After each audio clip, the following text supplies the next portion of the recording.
Hey, what's up, Mr. Beardsley? Hey, what's up? What's up, man? You working today? I am? You are? Yeah. I got you. Well, you mind if I ask you a couple questions? Yeah. And who is this? Nathan Gardner?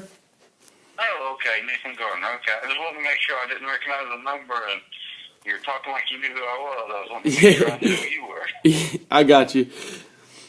All right. Well, All right. what struggles did you overcome as becoming a game warden? All right. I said it again.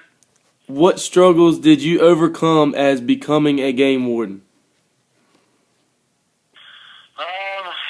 Moving. Moving? Having to move. Yeah. I got you. Cause ain't Yeah, y'all from Raleigh, right? well, my wife is from Raleigh. Yes, Your sir. wife? I And, got you. I ended up having to move to Berkeley County to do training, and then I had to move here to go to work. I got you. I had to move 2 different times. Yes, they said I was looking up what I needed to do to what kind of requirements and stuff, and they said that was a really big factor of why some people didn't kind of continue to pursue because of the moving. So, Yep.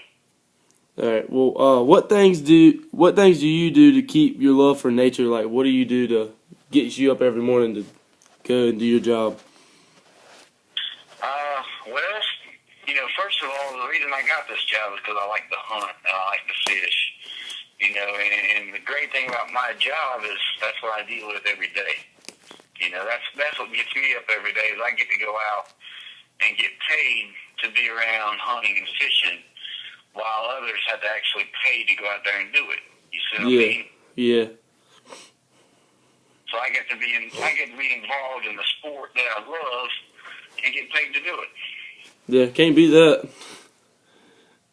All right, what degree do you think will be the most beneficial to me as I pursue becoming a game warden?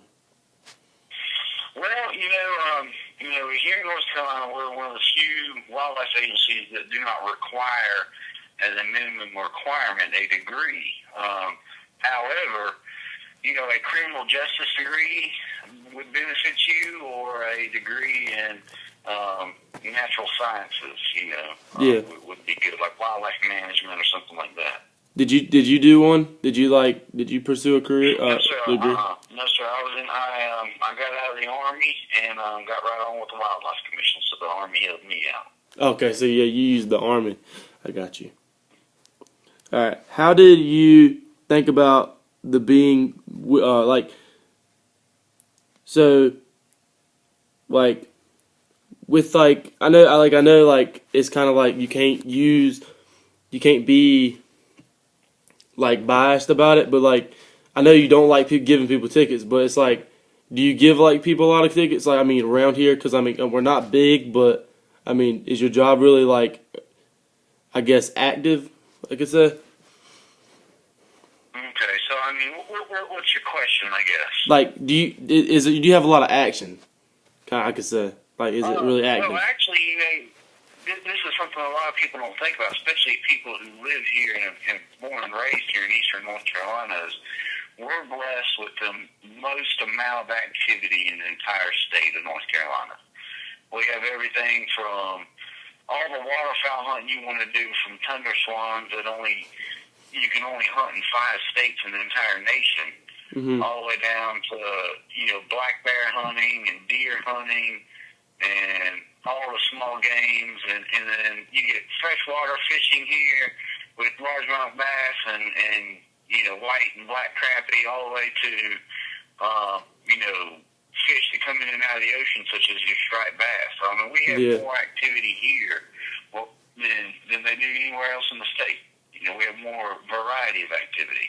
I got you. So it kind of makes your job more fun because you got more stuff. You got more responsibility. Yeah. And, the thing about our job is about the time and you get sick and tired of working hunting, because, that's about 6 months of the year, it transitions into boating and fishing.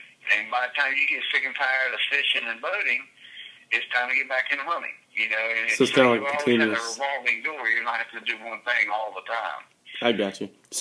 So like when you're become like, well, this is where I thought that was like split up, but I guess it's like your game once you're a game warden, you take the responsibility of like big game hunting and waterfowl and fishing too. Yeah, you do everything. Oh, so you have a boat and a truck for both. I've got two boats, a truck, and access to a four-wheeler and kayaks and airplanes and all kinds of stuff. Gotcha. I mean, we do everything. See, that's what I like. That's what I mean. I like hunting and stuff. So, and I've been in the outdoors like all the time, all my life. So it's kind of like a really good. That's why I kind of like want to be a game warden because I just really enjoy outdoors and hunting. But Yeah.